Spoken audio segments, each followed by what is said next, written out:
জয় মা কালী, জয় শিবশম্ভু। নমস্কার দর্শক বন্ধুরা, আজকের পর্বে আমাদের নিবেদন ফলহারিণী অমাবস্যার মহামহিমান্বিত ব্রত কথা। ফলহারিণী অমাবস্যা জ্যৈষ্ঠ মাসের অমাবস্যা তিথি। এই বিশেষ দিনে মা কালীকে বিভিন্ন রকম গ্রীষ্মকালীন ফল নিবেদন করে পুজো করা হয়। শ্রবণ করুন এই অমাবস্যার সাথে জড়িয়ে থাকা ব্রত কথা। এক কালে মদ্র নামে এক রাজ্য ছিল। সেই রাজ্যের রাজা অশ্বপতির কোনো সন্তান না হওয়ায় সে পত্নীর সাথে সাবিত্রী দেবীর আরাধনা শুরু করে। 14 বছর ব্রত পালন করে ব্রত উদযাপনের সময় তাদের আরাধনায় খুশি হয়ে সাবিত্রী দেবী তাদের আশীর্বাদ করেন যে তাদের সর্বসুলক্ষণাযুক্ত এক কন্যা জন্মগ্রহণ করবে। কালের নিয়মে রানী মালবী এক সুন্দর কন্যা সন্তান প্রসব করে। তারা মেয়ের নাম রাখেন সাবিত্রী। দেখতে দেখতে সাবিত্রী বড় হয়ে বিবাহের যোগ্য হয়ে ওঠেন। একদিন সাবিত্রী তার সখীদের সঙ্গে ঘুরতে ঘুরতে শাল্যদেশের রাজ্যচ্যুত রাজা দুমত সেনের আশ্রমে এসে হাজির হন। সেখানে রাজার পুত্র সত্যবানকে দেখে মনে মনে তাকে স্বামী হিসেবে স্বীকার করে নেন। এই সময় যখন মহামুনি নারদ অশ্বপতির সঙ্গে দেখা করতে আসেন, তখন রাজা নারদমুনির সামনে তার কন্যাকে জিজ্ঞেস করেন তার কোনো পাত্র আগে থেকেই পছন্দ করা আছে কিনা। উত্তরে সাবিত্রী সত্যবানের কথা জানান। অশ্বপতি তখন নারদমুনিকে সত্যবানের বিষয়ে জিজ্ঞাসা করতে নারদমুনি জানান তিনি রাজা দুমত সেনের পুত্র। দুমত সেন তখন রাজ্য ছাড়া এবং তারা পতি পত্নী দুজনেই অন্ধ। আর সবচেয়ে বড় কথা, তাদের পুত্র সত্যবান তার বিয়ের ঠিক 1 বছরের মাথায় মৃত্যুবরণ করবে। এটাই তার নিয়তি। এই শুনে অশ্বপতি বিবাহ দিতে রাজি না হলেও সত্যবানকেই বিবাহ করবে বলে মনস্থির করেন। অগত্যা রাজা অশ্বপতি ভালো দিন দেখে সত্যবানের সাথেই সাবিত্রীর বিয়ে দেন। সাবিত্রী বনে সত্যবানের আশ্রমে এসে তার অন্ধ শ্বশুর শাশুড়ির সেবা যত্ন করে সকলের প্রিয় পাত্রী হয়ে ওঠেন এবং মন দিয়ে সংসার করতে থাকেন। কিন্তু নারদ মুনির ভবিষ্যৎবাণী তার মনে খোঁচা দিতে থাকে।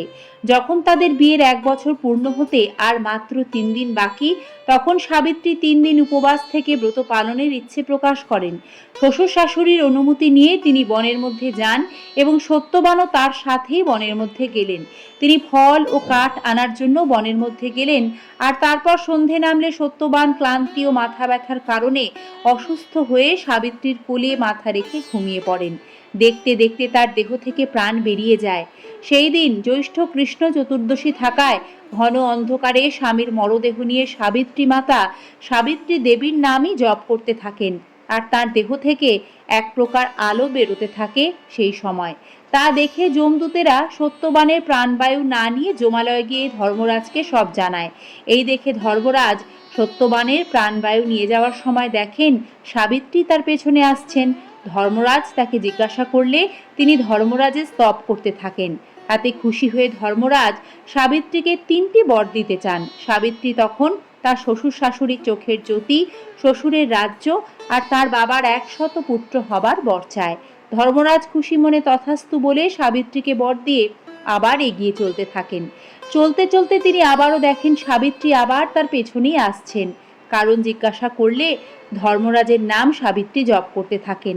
আবার খুশি হয়ে ধর্মরাজ সাবিত্রীকে বর চাইতে বলেন।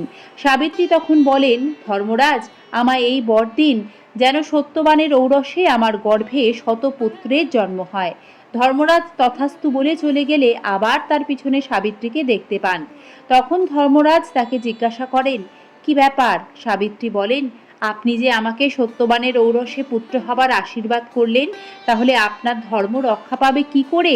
আপনি সত্যবানের প্রাণবায়ু ফিরিয়ে দিন ধর্মরাজ, আর আপনার ধর্ম রক্ষা করুন।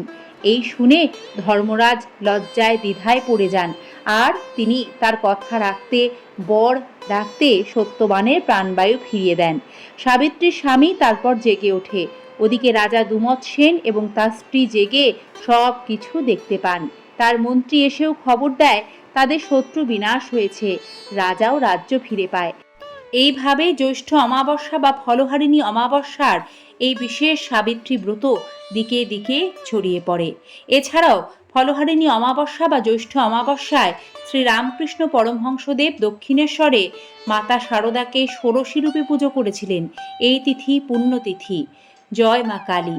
ওং কালী কালী মহাকালী কালীকে পাপহারিণী ধর্মার্থ মোক্ষদে দেবী নারায়ণী নমস্তুতে। শুভ ফলহারিণী অমাবস্যা ও ফলহারিণী কালী পুজো।